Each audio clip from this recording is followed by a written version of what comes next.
concerns me deeply. Really, profoundly important. Is it the amendment to the administrative order on stock control and government establishment? No. Or the procedure for the renewal of local authority leaseholds in special development areas? No, what concerns me is a great issue, really, of life and death. Oh. Shouldn't that wait till after work? It is work. Oh, really? Well, please go on. How do British armaments manufacturers sell their arms to foreigners? Well, I believe you have to get an export license from the Department of Trade. So private firms can sell their arms abroad? Private companies and government agencies. To whom do they sell? Well, foreign governments, usually. Is that all? Well, sometimes you can sell to an arms dealer, third party. Perhaps a little man in Manchester buys on behalf of a party in the Channel Islands who has a contact in Luxembourg. So there's no real control over who the arms go to in the end? Oh, indeed there is. The dealer has to provide an end-user certificate, which is a signature acceptable to Her Majesty's government, that the ultimate customer is in fact an approved user.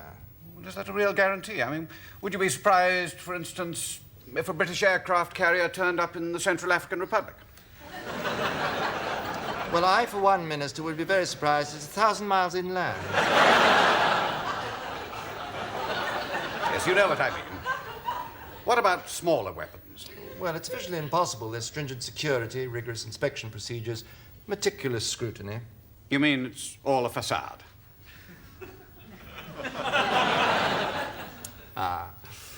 I think perhaps this conversation should end here, don't you, Minister? No. It's as I thought. Last night, a confidential source disclosed to me that British arms are being sold to Italian red terrorist groups. I see. May I ask who this confidential source was? Humphrey, I just said it was confidential. Oh, I'm sorry. I naturally assumed that meant you were going to tell me. You seem to be very worried by this information. Well, these things happen all the time. It's not our problem. So does robbery with violence. Doesn't that worry you? No, Minister. Home Office problem. Humphrey, we're letting terrorists get hold of murderous weapons. We're not. Well, who is? Well, who knows? Department of Trade, Ministry of Defence, Foreign Office. We, Humphrey, the British government. Innocent lives are being set at risk by British arms in the hands of terrorists. Only Italian lives, not British lives.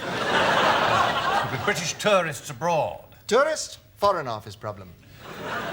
Humphrey, we have to do something. With respect, Minister, we have to do nothing. What do you mean?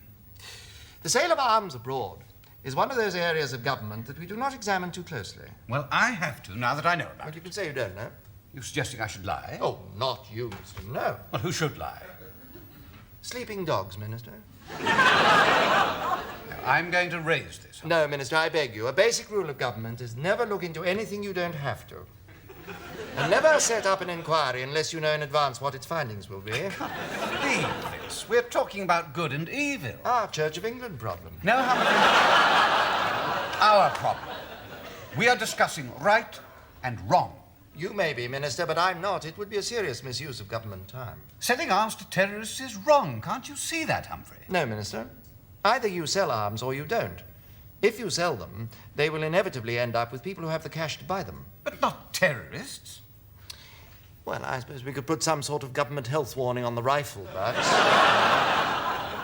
This gun can seriously damage your health. It's all very well to take this lightly, Humphrey, but we cannot close our eyes to something that is as morally wrong as this. Very well, Minister. If you insist on making me discuss moral issues, may I point out to you that something is either morally wrong or it isn't. It can't be slightly morally wrong. No, don't quibble, Humphrey. Government isn't about morality. Really? What is it about, then? Stability. Keeping things going. Preventing anarchy. Stopping society. Falling to bits. Still being here tomorrow. What for? Beg your pardon. What is the ultimate purpose of government, if it isn't for doing good? Minister, government isn't about good and evil. It's only about order or chaos. And it's in order for Italian terrorists to get British bombs. And you don't care. It's not my job to care. That's what politicians are for. My job is to carry out government policy. Even if you think it's wrong? Well, almost all government policy is wrong, but frightfully well carried out.